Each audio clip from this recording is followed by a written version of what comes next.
Boa noite, amigos. Aqui eu falo Matheus Chibus, do canal Siqueton. Em primeiro lugar, queria pedir a todos vocês que se inscrevam nesse canal, que deem um like, sejam membros de nível 3 desse canal, para que possamos fazer o nosso curso de sobrevivência intelectual e que rezem por mim. Sigam-me nas minhas redes sociais, ativem o botão do hype aqui nesse canal, se puderem dar hype aqui nesse vídeo imediatamente, eu agradeço. E agora eu tenho um produto digital que é o meu curso de crítica cultural no Kivify por apenas R$ 199 pela vida inteira. E claro, vocês também podem usar, né, meu cupom de desconto para comprar livros no site editorial.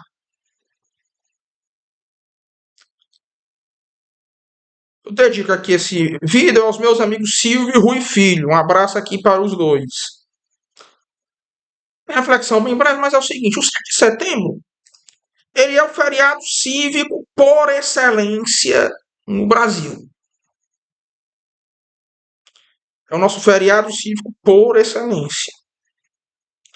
E é o único feriado cívico que realmente era forte na consciência popular, que realmente tinha um papel forte no imaginário coletivo. Porque a proclamação da República é um feriado que sempre foi muito pouco reverenciado. Feriado bizarro de Tiradentes. É algo que ninguém nunca entendeu muito bem. De resto, as festas litúrgicas são o que domina esse ciclo anual dos feriados brasileiros. Ao menos em termos de imaginário, de contribuição cultural. Proclamação da República no Brasil foi uma coisa tão idiota que até hoje nunca conseguiram dar uma forma cívica a esse feriado. Nunca conseguiram dar assim, formas simbólicas muito refinadas a esse feriado, né? O máximo foi a bandeira do Brasil. Eu até queria fazer uma live no Mangaton de preferência, analisando o simbolismo da bandeira do Brasil, da bandeira atual do Brasil, mostrando o que é que significam cada uma daquelas estrelas fixas.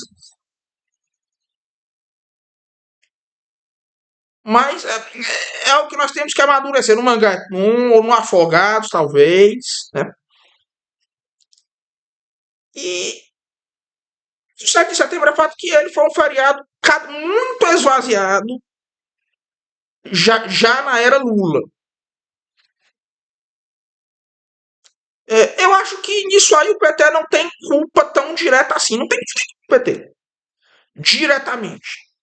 Tem mais culpa o pedagogismo brasileiro, que tem uma visão melhor, uma visão mais elevada né, dessas figuras assim, mais iconoclastas, né, da educação, da história do Brasil.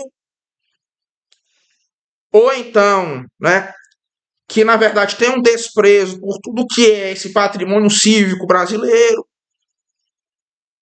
Por exemplo, a esquerda brasileira sempre teve uma visão muito negativa do hino nacional, que é uma coisa que eu não faço mais, porque eu não quero apagar a memória cívica das pessoas, apesar de que também na era Lula ele foi muito esquecido pela. A pedagogia brasileira, a partir da era Lula, começa a desvalorizar muito esses símbolos cívicos, que ficam associados à ditadura, etc. O desfile do 7 de setembro hoje é uma coisa que é quase que irrelevante em qualquer cidade, tirando o contexto de bolsonarismo. E é curioso porque é o seguinte: a maçonaria ela foi o grupo que deu origem à independência do Brasil. Ela deu origem à nossa independência. Até houve alguns debates interessantes quanto a esse assunto na direita brasileira há algum tempo atrás, mas acabaram virando coisa de um tanto de nível baixo. Que quiseram tratar do assunto, alguns como é o caso do Thomas Juliano, sem muita. Querem falar que nós vamos falar desse assunto, vamos dizer que o Brasil deve comemorar a independência de um ponto de vista sem valores, de um ponto de vista que não é deúntico, né? Como se esse verbo deve já não fosse per se um verbo deúntico.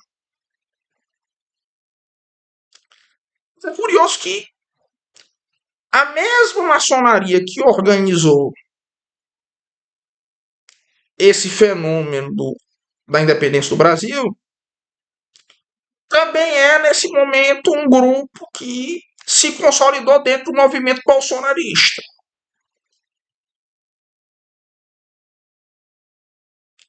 Como a maçonaria virou no Brasil um grupo de direita é algo que eu nunca vou entender totalmente. Isso tem muito a ver com o fato de que o estamento burocrático brasileiro criou grupos mais sinistros que a própria maçonaria. E ela acabou por virar ela, que no Brasil tinha um caráter eminentemente burocrático, acabou por virar um grupo realmente discreto de um jeito que ela não queria ser. Um grupo que em certos lugares não tem poder social. Por exemplo, o Nordeste do Brasil é uma região onde, no geral, com raras exceções, a maçonaria tem pouquíssimo poder político. E como o Nordeste detém um controle desproporcional sobre a política brasileira, a maçonaria ficou muito marginalizada. Existem estados onde ela tem relação com a política, como é o caso, por exemplo, de Minas Gerais, do sul do Brasil. Mas ela acabou virando um grupo alienado em relação ao estamento burocrático. E como todos os grupos que se tornaram hostis ao estamento burocrático em algum momento, ou que foram excluídos dele, ela acabou virando parte do movimento bolsonarista.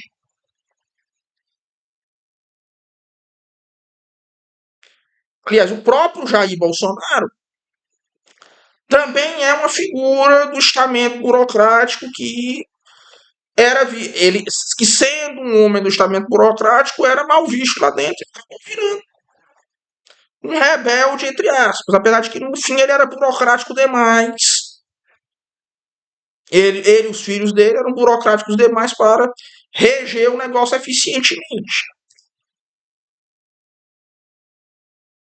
Não tinham ainda a ruptura necessária, apesar de que o Eduardo Bolsonaro provou ser mais competente do que se pensava. Justiça seja feita. Não estou dizendo aqui que eu concordo com o que ele está fazendo. Concordo, não vou mentir. Né? E curioso também que o movimento bolsonarista é o único que de fato vai comemorar esse 7 de setembro. E que esse é um símbolo pátrio que essa esquerda brasileira, nessa ânsia de pretenso patriotismo redescoberto, não vai conseguir engolir.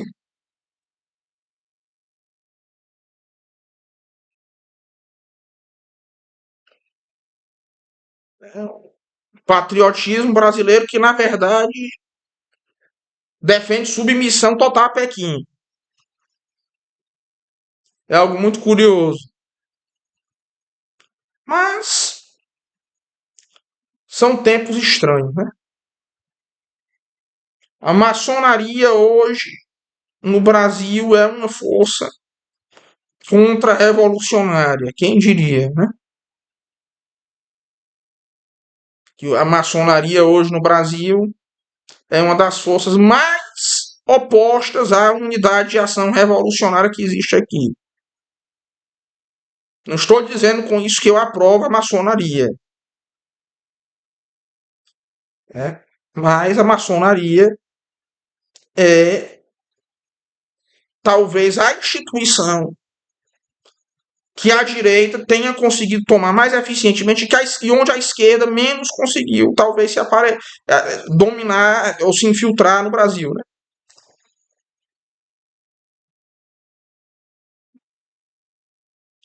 É muito estranho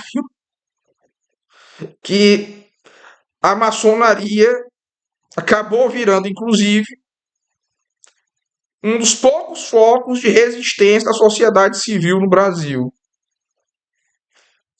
Eu jamais pensaria em algo assim há 10 anos atrás.